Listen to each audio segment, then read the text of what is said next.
Bonjour Sylvain Henri Cissé. Bonjour Patrick. Vous êtes journaliste au groupe Canal+, bien sûr. Vous êtes le président fondateur du club Sport et Démocratie. On va en parler dans quelques instants. D'abord, cette Coupe du Monde, vous la suivez, vous la commentez, vous êtes consultant. Vous trouvez que les matchs se déroulent comme on l'attendait? Est-ce qu'il y a de grandes surprises? Oui, il y a des grandes surprises avec l'Espagne, champion du monde en titre, qui se fait laminer lors de son premier match. On a le Costa Rica, une équipe supposée modeste qui bat l'Uruguay. Il y a quelques surprises. Mais surtout, moi, ce que je voudrais dire, c'est qu'on a une très très belle Coupe du Monde parce qu'à ce stade et à ce jour, nous avons le double de buts que lors de l'édition précédente, c'est-à-dire en Afrique du Sud en 2010. Donc il y a du spectacle et ça, c'est très bien. Et alors, les favoris, au début, tout le monde disait c'est le Brésil. Ça reste encore le Brésil, le favori? Ça reste le Brésil, ça reste l'Argentine, on peut mettre également l'Italie, l'Espagne qui a failli, et n'oublions pas l'Allemagne qui a de fortes chances de l'emporter au final. Et la France, est-ce que pour autant une grande victoire comme ça face au Honduras, ça veut tout dire? Est-ce que ça veut dire qu'on va aller jusqu'au bout, peut-être très loin? Il s'est passé quelque chose lors de cette rencontre contre le Honduras. Il y a un esprit qui est né, qui s'est vérifié, qui a été constaté. Aujourd'hui, nous avons une véritable équipe. Elle peut aller très très loin parce qu'elle est dans une poule facile. Elle peut tomber contre le Nigeria ou l'Iran en 8e. Sur un malentendu contre l'Argentine en quart, elle peut battre l'Argentine et qui sait se retrouver en demi-finale et après, tout est permis. Il y a dans cette équipe des joueurs, vous les connaissez bien, Sylvain Henri Cissé. Est-ce qu'il y a de véritables stars? Est-ce qu'il y a un esprit particulier? Il y en a une, il s'agit de Benzema. Imaginez, il joue dans le plus grand club au monde, qui est le Real Madrid. Le Real Madrid qui est en diffusion télé, et aussi bien diffusé sur le continent sud-américain, quand il joue le soir à 22h, donc c'est en début d'après-midi, que sur le continent asiatique. Donc c'est un joueur qui est connu à travers la planète, et c'est pour ça qu'il rencontre un tel succès, une telle popularité au Brésil. Alors vous avez vécu bien sûr d'autres Coupes du Monde, on se souvient de Zinedine Zidane, que vous connaissez bien, Sylvain Henri Cissé.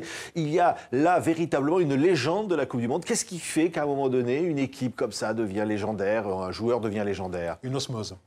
Plusieurs ingrédients, une convergence de plusieurs faits. Tout d'abord, il faut une équipe.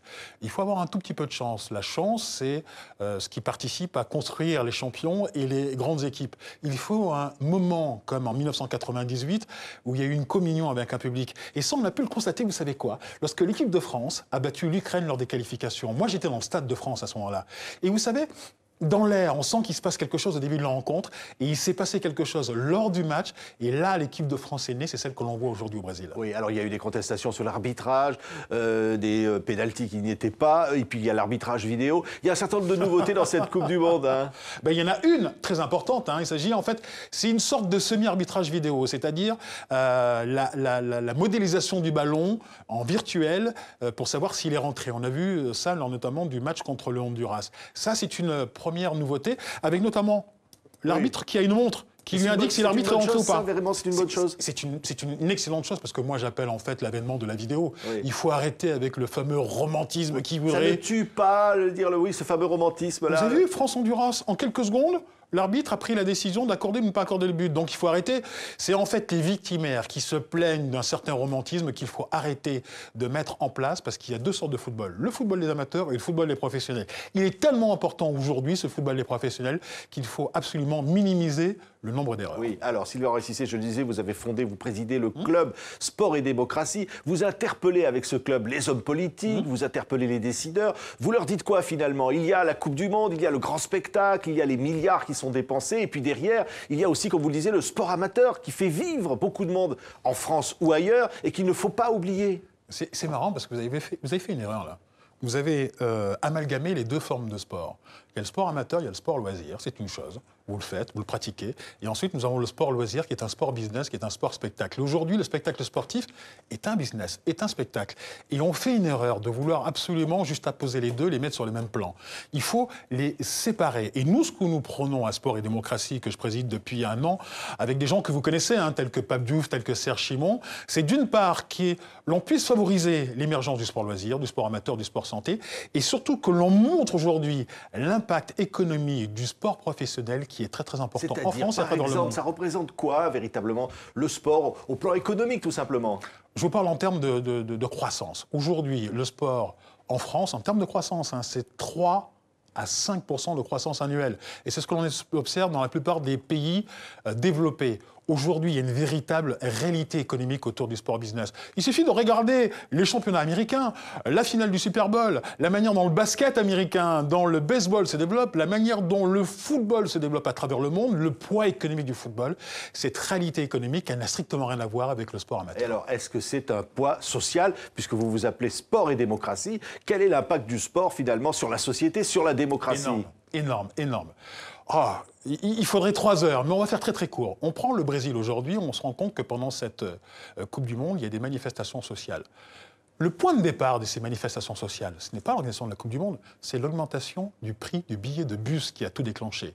Et venu se greffer là, effectivement, le coût de cette Coupe du Monde. Ça a été juste un exitoire. Qu'est-ce qui est en train de se passer en ce moment avec cette Coupe du Monde? C'est l'éducation de la démocratie. Ce sont des gens qui sont en train de manifester pour l'amélioration de leur vie quotidienne. C'est ça qu'il faut observer. C'est-à-dire que ça fait un projecteur sur les problèmes sociaux. C'est un coup de projecteur. On l'a vu lors des Jeux Olympiques de Pékin.